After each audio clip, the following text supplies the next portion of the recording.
Hey folks, my name is Kevin and it's time for a little bit more knife nerdery and some gear nerdery and actually just some channel nerdery. Today we've got 3 quick unboxings. I'm trying to fit them all into one video.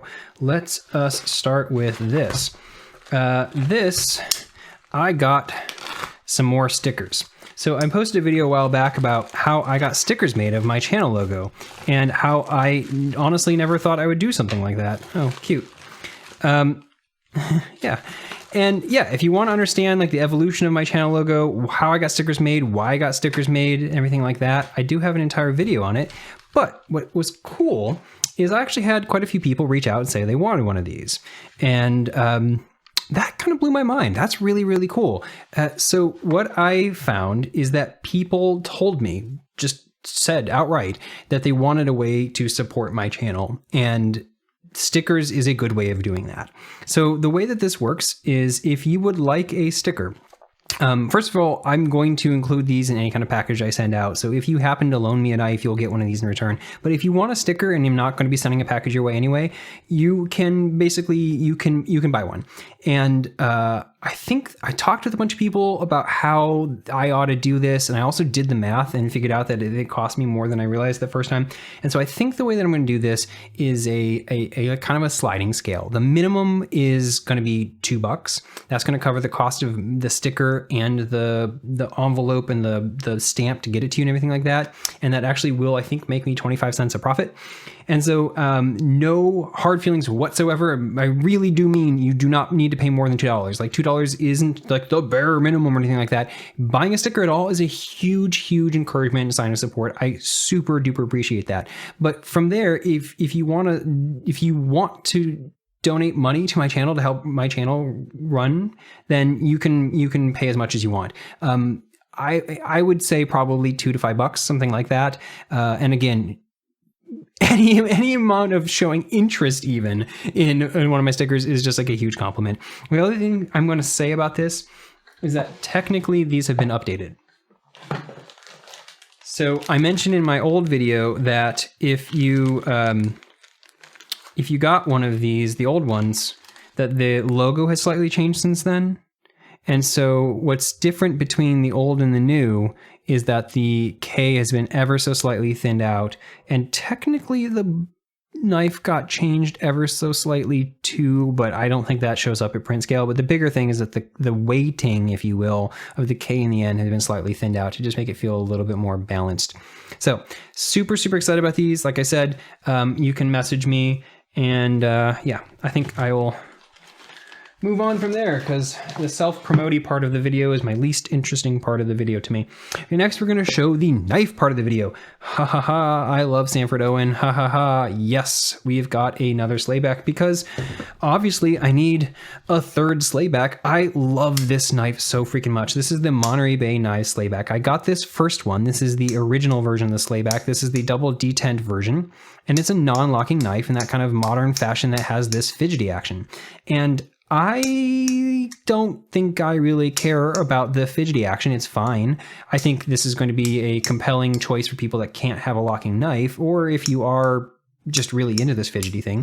I keep it around in part because it is a very, very good example of how an atypical flipper tab design can give you a fantastic flicking action, even on a knife with a light detent. But what I found in owning this knife is that I freaking love the shape and everything of this knife and this blade shape for using. And so when I saw that they were doing these, this is a liner lock version that has a more conventional flipper tab. This flipper tab also works tremendously well, but in a more standard way. The jimping on it is just perfect. It just locks you in perfectly. The action on this is just so freaking good. It's so smooth. I knew I wanted a locking version of this knife because I'm telling you, this knife is such a freaking good EDC knife for at least the kind of EDC I do, where I'm mostly like cutting, packaging, and mail. Like this knife just works so incredibly well for getting into a little corner and cutting some kind of little detail work, or like cutting a little thing off of something, a tag off of something. Like I got a new pair of socks a couple days ago, and I needed to cut that little that like tag tie that they put in the middle of the socks to hold them together, and I had to get in there and not pierce the sock, but yeah, I love it. Just love it. And so while, yeah, obviously I don't need another one, I also just really love burgundy and I love maroon as a color. I bought this guy. This is the Artisan Cutlery Orion, specifically the small Orion. I got it honestly largely because I just love the burgundy micarta that they're doing on it. It also has fantastic flicking action and also fantastic closing action, but I saw that they were doing a maroon version of a micarta on this and oh my God, I needed it. Okay, I've talked too much. I just need to cut this open. Whew. I wonder if I'll actually end up keeping both of the flipper tab versions because, I mean, I probably don't need both. That's the other thing, you know, I've had this on my floor for a really long time. I tend to do this thing where I get really excited about a knife and then I buy it and then it takes a while to ship to me and then I kind of get really excited about something else and then by the time that it actually gets to me, I've gotten busy and I've moved on, and if it's not something that like I really need to open, I tend to just kind of forget about it a little bit, and that's a weird side of happiness through consumerism that is not great. One of the things I love about Monterey Bay knives is that they've been doing, never mind. I was about to say, wait, is it down here? Haha, never mind, haha. One of the things I love about Monterey Bay knives is they've been doing this lately. Hey, other makers, take note. This kind of hardware is relatively negligible in your profit margins. Please start including extra hardware when you ship a knife. It is just so useful. These type of things are less useful to me. I got a billion of these, but having an extra set of screws in case one strips or something like that, that is life-saving. Okay, let's look at that. Is this sealed? It's not. Okay. Oh, wow. This is particularly stripy. Wow. Yeah, look at that. So this is very dry looking right now. Micarta is that kind of material that's going to take up oils from your hand. And so right out of the packaging, it looks almost candy striped. And some people will think that's super cool looking and want to maintain that. And if you want to maintain that, you can just wash it with any kind of oil removal soap, like a Dawn dish soap or something like that. If you want it to go away, you can either just use the knife. Oh, that's so freaking good. I just love it. Oh my goodness, I love this knife. Okay, you can just use the knife and it will naturally pick up oils from your hand, or you can put a very light amount of oil on the knife and it will naturally turn into this darker color. So as I use this knife more and more, it is going to become this darker burgundy color. And this one, I think they called it burgundy, but if I'm being pedantic, I would say it leans more into an eggplant direction. Burgundy is like a red-brown form of purple, and this is more of a blue-black form of purple, which I think is an eggplant. But eggplant is one of my absolute favorite colors. God, the snappy action on that is so good. Okay, so this blade steel, you'll see how it has that thing going on? Yeah, okay, so this is called Sanmai steel construction. What that basically means is that there is a core steel. If we look along the blade, I think this is one of actually the things that I think is really cool looking about this. Okay, I'm gonna zoom in and see if I can get this to focus and show. Okay, you see how it's a different color right here, then right there, and then right there? Yeah, I think it shows up well on this one too. Yeah, there we go. Okay, so what that is that this steel has a core, and then it has a jacket steel on the outsides. And typically the reason why you would do this it's very similar to how you make, I mean, they do the exact same thing with like Damacore or something that has Damascus steel up top, but then a hardened steel. And it's for the exact same reason too. It's where you want different properties in your cutting edge than you want at the top. And in Damacore, you want beautiful swirly Damascus stuff if you're into that. And then you want something with a really good edge retention focus on the bottom. Here, it's basically the same thing, but instead of beauty up top, what we're going for is kind of structural integrity. So what we have is a very high hardness edge retention focus steel on the bottom. In fact, a kind of a crazy high hardness edge retention steel on the bottom, ZDP 189. And ZDP 189 is one of those steels that can get up to like 65, 66 HRC. I think that they say that this is 65 or 66 HRC. Holy freaking crap. For reference, like super steels like M390 get up to, you know, 59 to 61 or something like that. So a really hard focused steel is going to be edge retention above all else, but hard focused steels tend to be less corrosion resistant. That's not always true, but they tend to be more brittle. And so what they'll do is they'll blanket. The term is literally called jacketing. They'll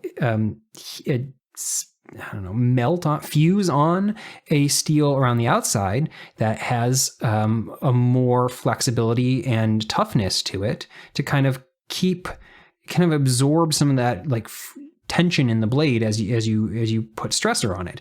And then the other thing is that, so they use 420J, I think is what they call it, as the blanket steel here, or the jacket steel here. And 420J is a very good at corrosion resistance. It's not a good at all edge retention steel. It is a very good toughness steel. And so I think for the purposes of being a jacket steel, it's probably a perfectly fine choice. Here is my one complaint. I've had this knife for a good while now, and I use it all the time. Like I said, this is one of my favorite, most used knives. And you can see that this steel on the outside gets all kind of scratched up. And yeah, you use your knives, they get scratched up. Can I get this to focus and actually show you these scratches? There's like a really pretty big one right here. And it's not the problem isn't that it gets scratched up. The problem is that this steel is soft enough that it got scratched up the very first time I used it cutting through cardboard. Not it hit a staple in the cardboard. It got scratched by the cardboard. Just like that kind of friction cutting through the cardboard. There you can see that scratch. Oop, hit my camera. This kind of wear, and it's all over this blade now. I don't, like there's a really good example right there. I don't personally mind that. Why I care is that it's going to give this steel a bad rap, because people are going to say, oh my God, I used it just to cut through cardboard and it scratched up this knife. This knife is bad. No, I'm not saying this knife is bad. I'm saying this knife is fantastic and I love it to death. But people in general are going to be like, oh, it's scratched. Oh, all I did is put through cardboard. This knife must suck. And so I'm worried that the general population is going to kind of, I don't know, or I'm going to be worried, or I think people will be worried to use the knife to begin with. Because I know that's something that I definitely have when it comes to like aluminum handles or just really fancy knives to begin with. I am a little bit hesitant to use it if I think I'm going to scratch it. And so the fact that this scratch the very first time I used it kind of broke the seal in that sense. And so then I just went like, well, no, this is definitely going to be a user. It was always meant to be a user. And so I've just treated it as a total user. And so you can see I'm the type of person that even my user knives don't get a lot of scratches. Like I got some scratches right here. But it's still in pretty darn good condition, and yet this is as scratched up as it is. I don't know. I want to make you guys aware of that, and I just want to again emphasize that I really want you to know that does not make this knife a bad knife in any way. It's going to show signs of wear, but that's fine. This knife is such a good user knife that treat it as a user knife. Okay, so finally, let me get into some other aspects about this one, because this is that exact same ZDP 189 and 420J blanket.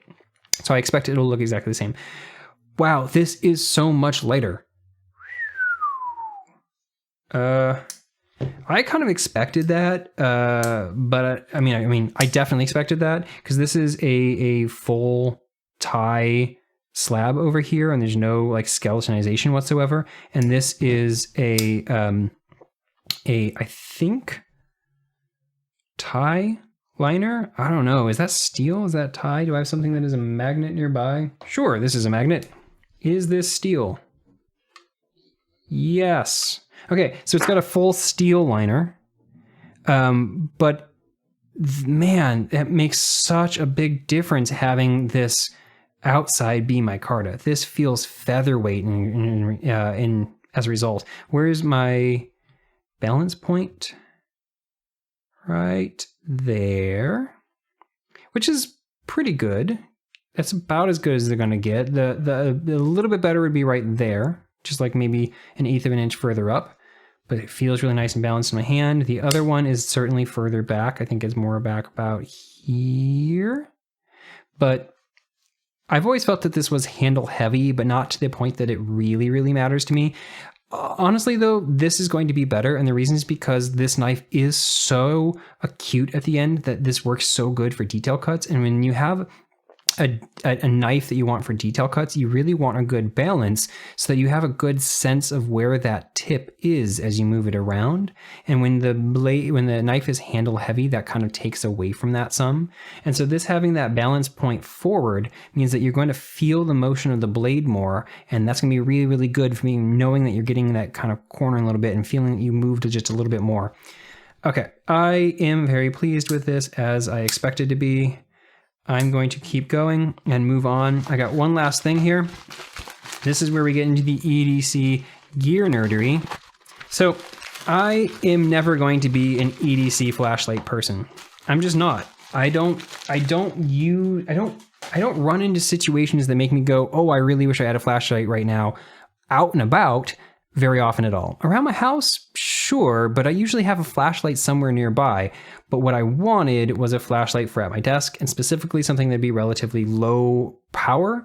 A lot of people in the flashlight game are saying, oh, I want it to be, 2000 lumens or something like that. I want it the opposite. I want it to be low power light, because what I want is, I very frequently do something like, oh, is there skeletonization inside this? Let me put something trying to reflect light up. And it works. You can see how light is reflecting right here.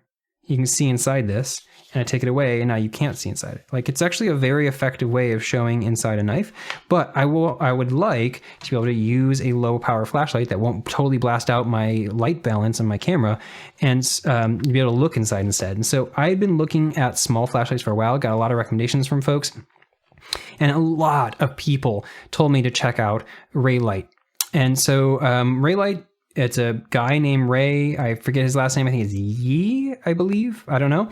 And he is an engineer, and he grew up around flashlights and was an engineer in the flashlight industry, and found that, none of the companies that were making flashlights were making a well-made, high-quality flashlight at a reasonable price. So he started making his own flashlights. He's been doing this since, I think, 2012, something like that. And the Pineapple was one of his most successful, and when he made the Mini, that's what made it really kind of fall into the category where I would be picking it up. A lot of people told me to pick this up, but they usually sold out. Why am I having trouble opening this? Am I missing something obvious about how this works? Yeah, I think you just pull harder.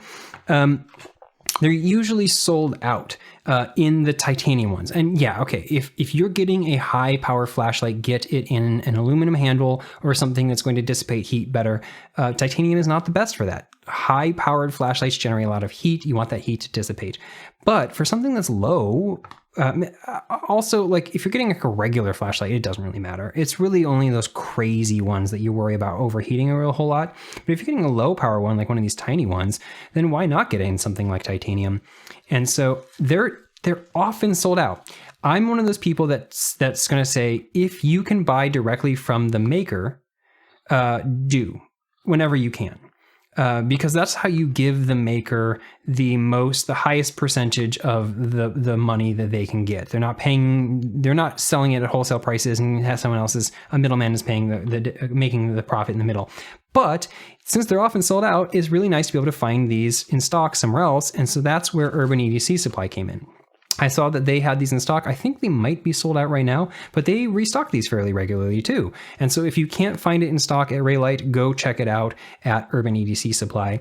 I am a huge fan of Urban EDC Supply because, in part, the biggest reason why I like them is because they do crazy cool collabs that means that they're working with knife designers to bring knives into the world that wouldn't have existed otherwise. And so stuff like the F5.5 that everyone loves, including me, only exists because of this company. So, but the other reason I love them is because they do things like this. They just stock good stuff. So I have an affiliate program with them. I joined their ambassador program because I support them as a company. And so if you do find one of these in stock and you want to buy it and you want to help support my channel, you can use my affiliate link, and it'll be down below, and then I'll earn a small commission.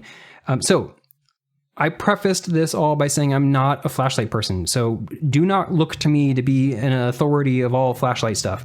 However, I mean, I do technically have a degree in electrical engineering, and I did grow up with a dad who like freaking obsessed with LEDs, and so I spent my entire life around flashlights. So I'm not into them. I think probably because my dad was so into them. It's one of those topics that my brain just kind of naturally tunes out, just the way that you always tune out whatever your parents are into. But I don't have a ton of experience with EDC options. I'm not going to be able to tell you how this compares to an O-Light. Maybe someday I would be able to, but I'm going to be able to tell you just, is this good or bad? And my gut reaction is size-wise, I love it. It doesn't have a battery in it right now, so let's throw one of those in. How do I undo this? Looks like I spin there. That's pretty darn straightforward. Love the fact that they included some extra O-rings. Always love to see that. Those O-rings go right there, and they are what would, I guess, prevent water from getting in here, but they're also going to be what just makes this like a friction turn at the end. Like this is nothing, but then what keeps it from turning at the end is friction on that. So one of the things that makes this light really cool, I think, is that it is dual voltage. What that means is that it can use a standard AAA battery, and that's what I'm going to use it for. I want, again, a low light desk flashlight. And so a AAA battery is perfect for that. This puts out 1.5 volts. And so the highest that this thing can go with 1.5 volts is 90 lumens. And that is fine with me. But Ray, like I said, is a flashlight engineer. And so he designed this to have circuitry that can detect whether it's getting 1.5 volts or 3.5 volts or 4.2 in that kind of range, and work with both. And so what you can put instead of a standard AAA is you can get one of those lithium ion rechargeable flashlight batteries, specifically a 10440. That is like a 3.5 volt rechargeable thing that has the exact same form factor as this though. And if you put that in there, those put out so much more power that instead of 90 lumens, this thing can put out, I think, 240 lumens. Great, perfect. More power to the folks that want a tiny little thing in their pocket that can light up a room. That is not me. I suspect that I put this in this way. I do know that it said it had polarity reversal protection, but the reason why I suspect that is because there is a coil spring at the bottom, and coil springs typically in flashlights want to touch this flat pad. And if you wouldn't want to put a coil spring up against that because it's going to have trouble like centering. So it's pretty good odds that that's the way this works. And it is already on. So that's obviously doing it right. Okay. Oh, wow. That is almost nothing. So what this... Okay. So this thing has several modes. There you go. So what it's doing is it's first going into moonlight mode, which honestly, I think you probably can't even really see with my light being on like this. And then it's going to, I think, what was that, 2%, and then 20%, and then 100%. That's pretty darn bright. And the thing is these are reprogrammable. Like in addition to having the circuitry to be able to detect your voltage swap and everything like that, you can change how this works. So this starts with moonlight mode turned on, and it starts with going 2, 10, 100. No, 2, 20, 100. But you can reprogram this if you wanted it to be low power, and I might actually do that, because if you look at, I might have to get used to how this works. If you look at this full brightness, how do I get that full brightness? Yeah, I'm just not used to these multi-tap modes.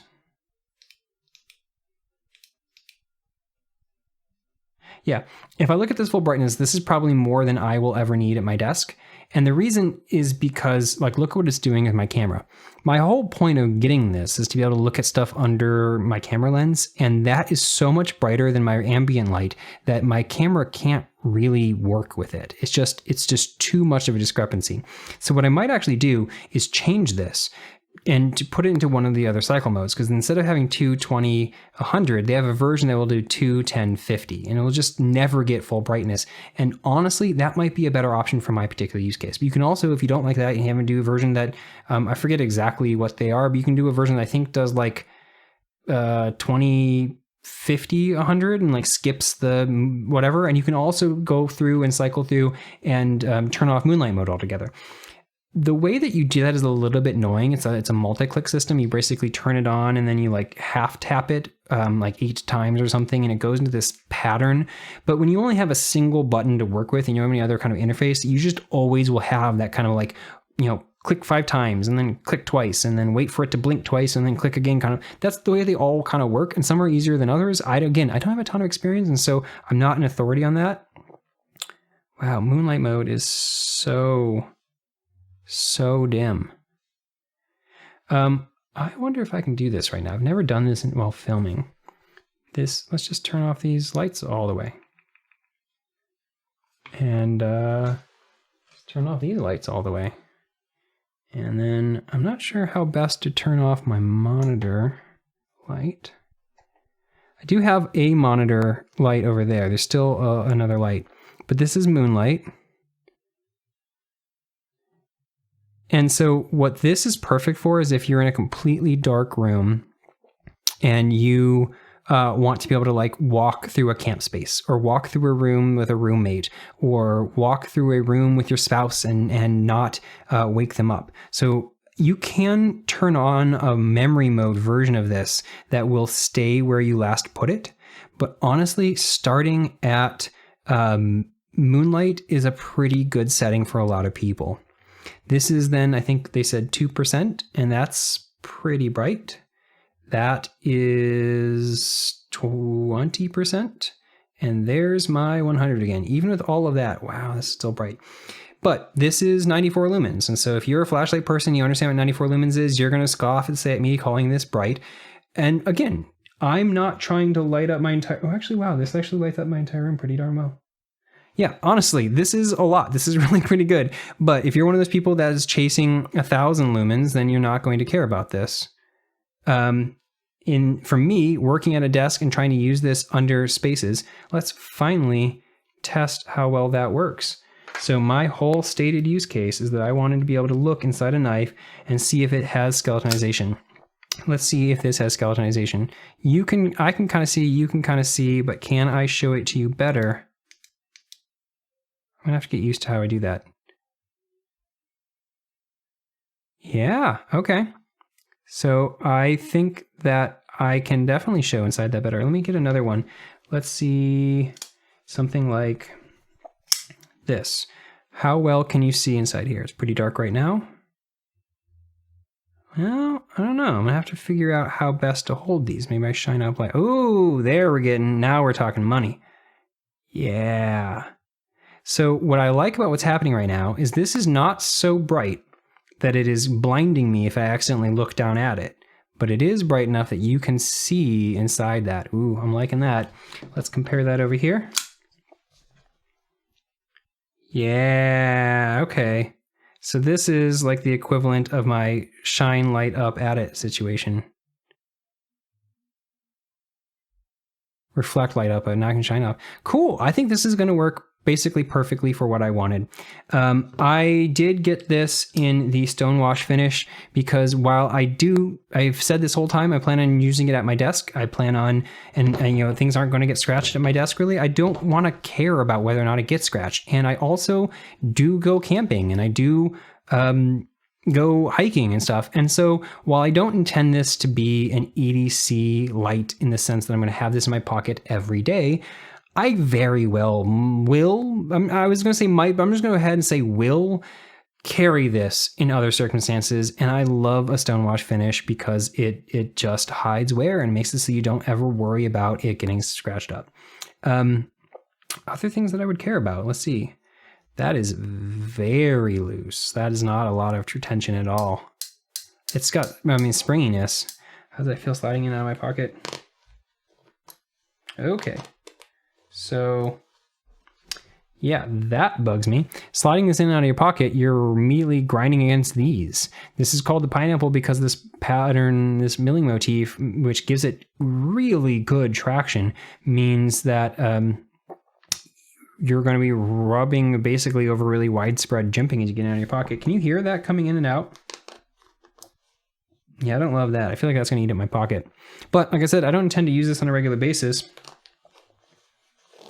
I guess that's why it's good that it has light spring tension. If you were pushing really, really hard down against this kind of thing, you might really give bad traction. Oh, I forgot to turn my lights on back in my room. Yeah, it is a little brighter. You can get in like an iridium rod to glow there.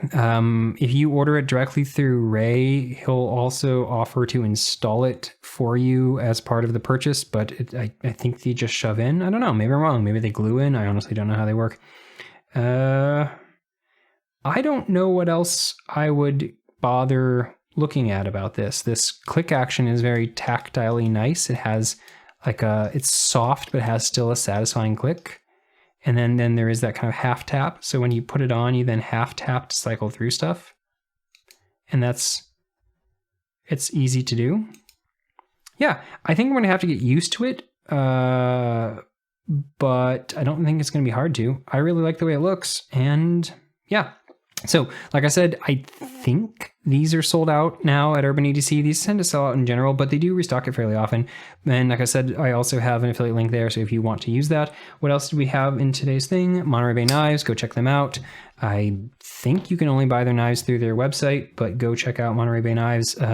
Ray Laconico is just hands down one of my favorite designers, and Stanford Owen is just a really cool guy, and together they make a really cool product. And then what was the other thing? Oh, yeah.